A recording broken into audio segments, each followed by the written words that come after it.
Hello everybody and welcome back to another video. I'm SocietySucks and today I'm checking out Weird Units of Measurement by BlueJay. This video is 15 minutes long, so there's quite a few of them, I'm guessing. The only weird unit of measurement that comes to my mind is stones. I've heard British people use stones. I think it has something to do with weight. I think it's a measurement of weight. No idea how much a stone is. How many kilograms is that? I'm assuming he's going to mention stones in this video because feels like a very weird unit of measurement that pretty much nobody uses anymore. But we'll see. This video is sponsored by War Thunder. Childhood is often remembered as the most magical period of a person's life. Dr. Seuss. It could also be one of the worst periods of your life. Mind-bending experiences that make up any meaningful youth, for they really just depends on your childhood. A child with inspiration and/or cancer, just like this one. Say hi, Colin. Did you say cancer? Colin here wants to build an elaborate Seussian machine that do all sorts of wondrous tasks, from scooping ice creams while playing the blues to toppling regimes and tying one's shoes. Now, contriving this convoluted contraption compels Colin to capture quintessential quantities. Only problem is, he doesn't know of any units to measure his work in. I was just gonna use metric. But did you know that the metric system is French? Go on. Luckily for Colin, there is a cornucopia of wacky units out there to spice up your life with a bit of whimsy. So the metric system is French. Oh my god. I've been using a French system all my life. That's how you know all the other units of measurement are just even more sad. When the damn French system is the best one. That is really just sad. Today, we're going to talk about some of history's weirdest units of measurement.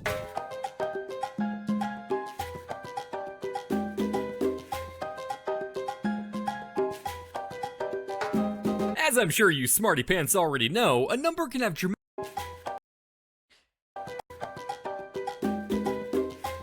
He asks, can you imagine using metric or imperial? How many people actually use imperial? Other than the US, what other country actually uses it? The British? Maybe? I mean, at least I've heard some British people talk about miles, but that's about it. The vast majority of the world uses metric. And for good reason. The metric system is literally the foundation, the basic system that is used for practically everything. The US is the only real big outlier. I mean, I'm sure there's a few other countries, but I am confident in saying that more than 90% of the world uses metric. And other than the US, I haven't heard of any other country that uses imperial. So to me, that basically means any other countries that do use imperial simply aren't very important because they rarely show up on the world stage. Since, I mean, I've never heard of them, and I've watched plenty of videos about history, geography, and everything else, so yeah. Actually, I think Myanmar might use imperial. I think Myanmar was one of the other countries. Although I'm quite sure Myanmar is basically a failed state, which is at constant civil war, with God only knows how many different participants and how many different sides. So yeah, it makes sense I've never heard of them, because they're just a failed state, so who cares, you know? As I'm sure you smarty pants already know, a number can have dramatically different implications depending on the unit it's presented in. Take the number 17. Inches? That means you're the talk of the town. Blood alcohol content? Your blood stops. 17 inches, that means you've probably had surgery. I think there is a surgery which can make your dick longer. Don't know why anyone would want to do that. I'm just saying, there's no needles ever going anywhere near that area on my body. Not a fucking chance. Unless I need an operation that will save my life or something, but that's a different thing entirely. Stops being blood. Classified military document leaks? Well, you must be talking about today's sponsor, War Thunder, yeah. That's actually a good way to go to the advertisement. But War Thunder sucks, I'm skipping this. It's pay to win. 6 months on PC pay the snail. Will also receive a massive bonus premium. When one comes to build, it's available for a limited time only, so act quick. And now, back to the video. When it comes to building any whimsical device, the first thing you gotta do is define your dimensions. So how can one go about describing just how long from side to side an object is? I don't know how. Using centimeters, Or more specifically, the poronkusema. An old Finnish unit of length used by the indigenous Sami people, it's defined as the distance a reindeer can travel before having to powder their nose. The unit came about due to reindeers being physically incapable of walking while urinating, and since apparently people have nothing better to do up there than watch reindeers drain the weasel, they found that walking distance to be about 7.5 kilometers. While it's rendered obsolete today, it is still used to describe things that are an obscure distance away. What would you use that for? I'm not sure, let me see. Hey Chad! Yeah, one sec. What the fuck? Just give me a sec. You can't move yet, dude. That's like the whole point of poronkusemas. Dude, it's an expression. No, it's a reindeer. Poronkusemas may be a bit large for the scale of your machine. Perhaps 7.5 kilometers. What would you need that unit of measurement for? Instead of your machine. Perhaps furlongs are more your speed. Back when the English plowed their own farms instead of colonizing them, they defined a furlong as the distance a team of oxen can plow before getting tired. This works out to be around 200 meters. But that's only true if you raise little bitch baby oxen. As I forge mine in a crucible of pain and combat, it could be completely different amounts for different ones. Able to plow 500 meters like the badasses they are. The furlong can be broken down into 40 rods, 10 chains, or 7,920 gumballs. It also serves as the basis for an acre, which is 1 furlong by 1 chain. And if you really want to work your poor oxen to the bone, the amount of land one can plow in an entire season is 1 ox gang. For a practical use case scenario, if you're taking a date down the street to Coachella to see your favorite hip-hop artists, you could say it's 14 chains to the Ox Gang gangbang for a 2-chain Wu-Tang Boothang hang. Furlongs and rods are still pretty big. What? Though. Right you are, Colin. For the more furlongs and rods are still pretty big, though. Right you are, Colin. For the more intricate measurements, might I suggest the barleycorn, the original basis for the inch. Why don't I just use inches? What? I thought that the basis for the inch was one thumb, the length of your thumb. I thought that was what an inch was based on. What the Aw, because then I wouldn't have a YouTube video, and therefore wouldn't make any money. The inch used to be based on the length of 3 barleycorns before it was redefined using the speed of light, resulting in everyone abandoning their dried grains for lame photons. Everyone except for shoemakers, that is, who, for some reason, find it easier to measure shoe sizes in barleycorn to this day. Hey, can I get a size 11? Sure thing. There's no way that's actually true. Fuck, it's too fast. Now that we got your doohickey all nicely dimensionalized, it's time we give it a purpose. What do you want it to do, Colin? Borger. Alright, 1 cheeseburger. Borger machine coming right up. To spit out a large supply of burgers, we'll need a large space for the beef. Obviously, the most efficient way to supply said storage is with a direct farm-to-beef cube cattle mincer installed on the back. Wouldn't that be needlessly painful for them? Maybe. We can find out just how painful it might be. Also, wouldn't that get a bunch of undesirable parts of the cow? That cow certainly has some waste, some excrement built up inside its body, also some fluids, urine, and I mean, it has horns. There's probably plenty of other things which shouldn't go into the meat. With a handy dolorimeter, a 1940s device that applies heat, pressure, or electric current to determine thresholds of pain in the unit of doles. Each dole represents a just noticeable increase in pain. Moo, just like that. Experimenting with a heat lamp on subjects' hands, the creators found that people started to feel pain at around 113 degrees Fahrenheit, or negative 7.419 degrees Wedgwood. But after 152 what the fuck is Wedgwood? Degrees Fahrenheit, 42.5 Romer, participants stopped reporting increasing levels of agony. Give me Celsius. Are you sure this isn't or even Kelvin? No, it's the same. What is it? Ah, nothing. Your hand's gone. Thanks for giving me your hand. Don't you mean a hand? Other researchers failed to replicate these tests, so doles never quite caught on. But that didn't stop the world. I mean, I'd rather use Kelvin than Fahrenheit. World's masochists from trying to find a new way to quantify pain. Any average Joe can get stung by a bee and say it hurt, but only a true artist of pain can describe it as almost pleasant, like a lover just bit your earlobe a little too hard. Meet entomologist Justin Schmidt. Okay. Born to be fanfic writer, forced to be aroused by pain. Schmidt made it his life in Schmidt. Born to be fanfic writer. Harry Potter and the Chamber of Bees. Not the bees! Writer, forced to be aroused by pain. Schmidt made it his life work to rank the pain of various insect stings with a Schmidt Sting Pain Index. His idea was simple. Take a bug, put it on his skin, and savor the exquisite trip through agony and... See, this is a flawed system, because everybody experiences pain differently. Let's take two people. Person A, person B. For person A, a bee sting could be just nothing. They don't even feel it. But for person B, a bee sting is a little painful. Let's take a different animal. Bullet ant, fuck it. Person A is in excruciating pain and cannot stand it and has to go to the hospital. Person B is like, okay, it's painful, but it's not like world-ending. I'm fine, I'll survive. So yeah, pain, it just depends on the person. So you can't rank it universally for everybody. You can obviously rank insects based on how potent their venom or their bite is, but everyone will experience that differently. And then there's people who are allergic to it, who, if they experience it, they will just straight up fucking die.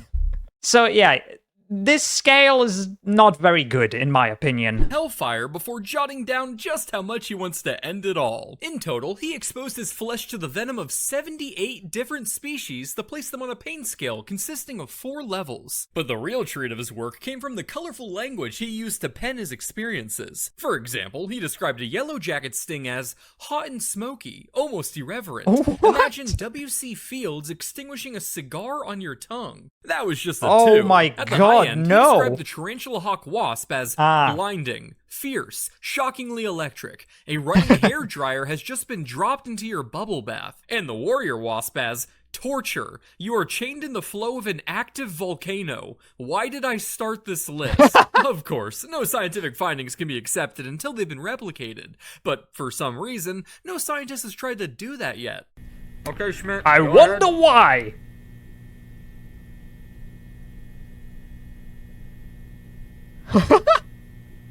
Oh, by the way, we're gonna need a second opinion. No. Back to the How about cow. no? Oh, yes. Betsy here registered pain at a pressure significantly lower than the grind force of the mincer. So, yeah, this will be quite astronomically painful for them. Then we shouldn't do it, right? But Colin, that pain is nothing compared to what your shareholders will experience. I mean, to be fair, if you stick the cow in head first and it crushes it quickly, it will probably feel just a few seconds of pain at most, and then it's dead. So it's not that bad. Unless you start the other way around from the ass. Then that's gonna hurt a while. Off it. So set that mincer to Happy Meal and let's get a cookin'. The shredded meat of one Betsy here is enough to spew out about 2,200 quarter-pounders. Holy crap! Or as we'll advertise them, I don't know how much a quarter-pound sluggers. is. To supply that many, our beef cube will weigh in at 24.9 Turkish Batmans and take up 7.8 buttloads of space. Okay, that last one is just a figure Where's any of this? Right you are, my boy. One that came from a very real unit of volume, the butt. Equal to 2 hogsheads, a butt, like most of these units, could vary wildly, equating to 130 gallons for ale or 126 What is a gallons gallon? for wine. Therefore, if you recall my historical slang video where we learned the phrase "to suck the monkey" meant to steal booze from a barrel with a straw, depending on which barrel you choose, it wouldn't be incorrect to say you sucked the monkey from the butt. But enough with the British. Just how long will your machine here take to cook the burgers? Well, considering the fast food nature of the device, We're going you might to be time tempted now. to say a jiffy. But by doing so, you're now legally bound to a verbal contract you have no hope of fulfilling. As What is a jiffy? Just so happens to be a very real unit of measurement. Originating in the I thought it Roaring was just a 20s, saying jiffy was for first something defined that's as the quick. amount of time it takes light to travel 1 centimeter in a vacuum, about 33.4 picoseconds. Let's cut you some slack and say you only need to cook the patty in that That's, amount of time. Heating up 1.008 Slugger to Flavortown temps takes about 24 kilojoules. That doesn't sound bad. Not at all, champ. But to do so in a jiffy would require 730 terawatts of power, which may be a little difficult to pull off, considering that's about 262 times the entire energy consumption of the human sun? world. Oh, I no, believe the in you, human Colin. world. You're better than the entire human world. All we need The to sun. rev up The those sun is way more than fryers that. is a Yeah. measly Ignore me. 730,000 nuclear power plants shoved into your little energy compartment here. What, this thing? You have radiation poisoning now. About 4.06 trillion bananas. How are they in there? Well, Colin, what you just experienced was the banana equivalent dose of 406,000 sieverts of radiation. You see, a banana contains naturally occurring radioactive isotopes of potassium, and the average amount of that potassium in the average banana is roughly 0.1 microsieverts, aka 1 banana equivalent dose. The unit, while informal, proves useful for visually describing infinitesimally small amounts of radiation to the stupid public who gets terrified when concrete gets too tubular. A person's average daily exposure to radiation just strutting around is about 100 BEDs, and the maximum banana equivalent dose for a radiation worker in 1 year is half a mega banana. As for a lethal dose, why, that'd be about 35 million bananas. Holy crap. And I was hit with 4 trillion? Yeah, you're dead. There's 730,000 nuclear power plants in there. Why are there that many unshielded nuclear reactors behind one flimsy metal door? Well, I didn't think you'd open it. Is there any chance I can live? No. Why, lucky for you, we can measure that with our next unit. You're lucky you're still alive. Are you a little paranoid Polly who wants to know just how dangerous various activities are? Well, micromorts are the unit for you. Representing a 1 in a million chance of death, they were introduced by Professor Ronald Howard to serve as a rough estimate of risk for decision analysis. Going hang gliding, 8 micromorts. Giving birth, 120 micromorts. Appearing in one of my videos, 261,000 micromorts. Well, soon to be 292,000. But who's counting? I'm counting. I don't want to die. You don't want to die poor, you mean? Because before I hand you off to the Grim Reaper, we need to market your burgers. First things first, let's select a location to set up shop. And funnily enough, there just so happens to be quite the thematic scale for determining the perfect country to exploit. The Big Mac Index. Originating in the 80s by The Economist, the index looks at the price of a Big Mac sold in McDonald's restaurants throughout the world to compare the purchasing power Switzerland of and Liechtenstein. Since the Big Mac has had its production streamlined to cap the purchasing. What's Poland at? Almost $4. I don't know if that's actually how expensive a Big Mac is in Poland. How much is that? The dollar is worth less than 4 Polish zloty, so that's not even 16 Polish zloty. A McChicken, I would assume, is around the same price or cheaper than a Big Mac, and a McChicken is like 20 zloty, I think. If not 22. I don't remember now. So this price, I don't think this is accurate. Oh wait, no, this is based on capital cities. Never mind then. Power of various countries. Since the Big Mac has had its production streamlined to capitalistic perfection, practically the only thing determining its cost is the local currency's strength. And what started as a half joke took off as burgernomics became a globally recognized metric for economic health. Yep. Wait. No. Just hang in there, Clyde, all right? And don't sell. We'll see what happens when the market opens. I'm confident the portfolio will recover. Okay, 1 Big Mac, that'll be $18.95. How much? So seriously was this metric taken that Argentina even forced McDonald's to sell the burger in their country at an artificially low price to try and mask their inflation. Looking at the most recent data, to maximize your profits, let's source our Betsies from Taiwan and sell Argentina your burgers sucks. in Switzerland. To draw in customers, we're gonna need to pump out some ads. Only problem is, how do we choose the hottest model to most effectively sell your burger? Introducing the Millie Helen. Inspired by the myth of Helen of Troy, whose face was so beautiful it launched 1,000 ships to recover her in the Trojan War, 1 Millie Helen represents enough beauty to launch 1 ship. Hey, can you guys clear out already? I have shipments coming in. Nah, don't reckon I'll feel like it, mate. No, Rachel, can you come over here? Alright then. Only 1? Yeah, you're not good enough. -1 Millie Helens represents the amount of ugliness required to sink 1 ship. Rachel, honey, what's wrong? While more of a joke unit, there were still people throughout history who attempted to quantify attractiveness. No. Beauty is purely objective after all. Take the beauty micrometer, a tool painstakingly designed to maximize both aesthetics That looks and like a trap from Saw. Invented in the 1930s, the device used metal screws to measure every minute ridge and valley of your anatomical skull structure to pinpoint the exact areas to reduce or enhance with. No, this is the I want to play a game scenario where if you don't get out in time, every single one of those things is going to clamp into your face and kill you. Makeup. Objectify women? Take a lap, loser. Back in the 30s, real Sigma's modified. I don't know about this. I mean, is true beauty something we can really measure? Well, no. You know what they say.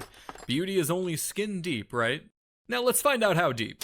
While all these measurements are nice and dandy, I know what you're all thinking. BlueJay, how can I possibly comprehend these units without gumballs for scale? Well, worry not, gamers. I crafted a nifty little visual guide with as many gumball-based units as I had time to derive. Some units were simple, like gumball length being just the diameter of your standard gumball, but other units required more creativity, such as gumball time being how long it takes light to travel the diameter of one gumball in a vacuum. If you're curious how I went about calculating these units, I'll be posting an in-depth gumball measurement breakdown on my Patreon, so make sure to sign up, link in the description. You just might be autistic. Well, looky here, Colin, Yeah. your first customer. Why don't you serve up your first .008 slugger for the lad? One patty coming right up. What just happened? BlueJay, what in fuck's It name killed was him. that? Well, what did you think was gonna happen? You just cooked a beef patty in a jiffy with 730 terawatts of nuclear power. You can't expose mortal flesh to the full force of God's wrath and not expect plasma. Is he dead? Yes. Sure is. Congrats on your first kill, Colin. You should take your murderous skills on over to War Thunder. Make sure to check them out. This was an interesting video. I have to say that at the very least. A lot of very useless measurements. I mean, what's there really to say here? Some of those measurements, where would you even find a use for them? Nowhere. And there's really not much more I can add, so that's it for this video. I hope you enjoyed. If you did, please consider subscribing and leaving a like. If you want to see more reactions, check out this video right here. And with that, I hope I'll see you in the next video.